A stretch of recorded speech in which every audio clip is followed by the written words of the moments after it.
Welcome to Indian authentic recipe. நான் உங்கள் கௌரி சங்கரி. இன்றைக்கி நம்ம செய்ய போகிறது சாம்பார் சாதம். பொதுவாக ஹோட்டல்கள்லேயும் கோயில்கள்லேயும் நம்ம விரும்பி சாப்பிட்ட சாம்பார் சாதத்தை அதே டேஸ்ட்டில் இன்றைக்கி வீட்டில் எப்படி செய்யறதுன்னு சொல்கிறேன் பாருங்கள். இதுவரை நம்ம சேனலை சப்ஸ்கிரைப் பண்ணாதவங்க சப்ஸ்கிரைப் பண்ணிவிடுங்க. வீடியோ கீழே பெல் பட்டனை மறக்காமல் கிளிக் பண்ணிவிடுங்க. சாப்பாட்டு அரிசி 1 கப் எடுத்திருக்கேன், அதாவது 250 கிராம்.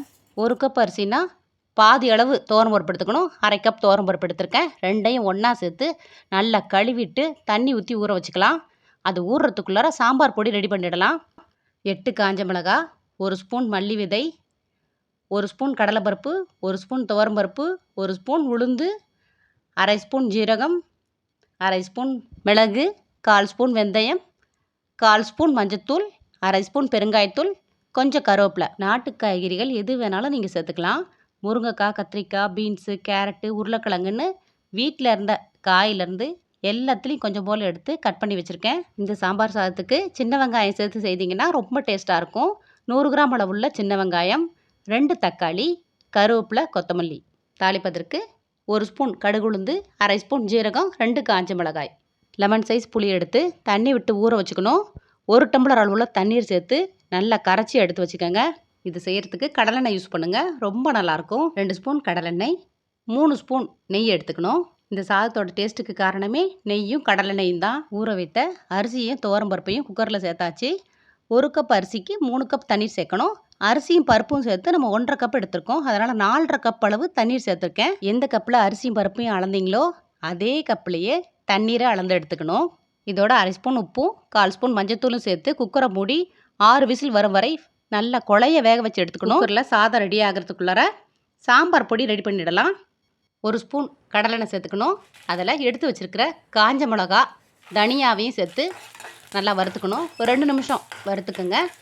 காஞ்ச மிளகாவும் தனியாவும் வறுபட்ட பிறகு தான் பருப்புகளை சேர்க்கணும்.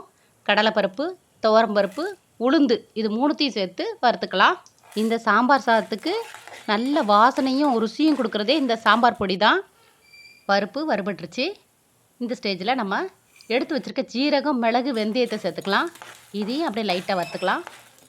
ஸ்டவ் ஆஃப் பண்ணிவிட்டு கருவேப்பிலை, மஞ்சத்தூள், பெருங்காயத்தூள் சேர்த்து இந்த பேனுடைய ஹீட்லேயே அப்படியே வறுத்து விட்றலாம். ஆறின பிறகு மிக்சியில் சேர்த்து நல்லா நைஸ் பவுடராக அரைச்சி எடுத்துக்கணும். குக்கரில் இப்போ தான் விசில் வர ஆரம்பிச்சிருக்கு. அடுத்தது சாம்பார் சாதத்தில் சேர்க்க போகிற காய்கறிகளை வேக வைக்கணும். அதற்காக 2 ஸ்பூன் கடலெண்ணெயும் 2 ஸ்பூன் நெய்யும் சேர்த்துக்கலாம். தாளிக்கிறதுக்கு கடுகு, ஜீரகம், காஞ்ச மிளகாய் சேர்த்துக்கலாம். அது பொரிந்த பிறகு சின்ன வெங்காயம், கருவேப்பிலை சேர்த்துக்கலாம்.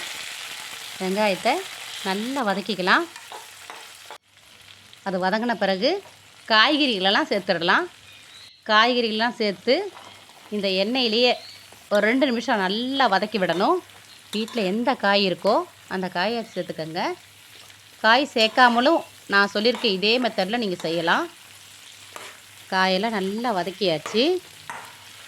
கட் பண்ணி வச்சுருக்க தக்காளி சேர்த்துக்கலாம். தக்காளியும் சேர்த்து நல்லா வதக்கி விட்டுறலாம்.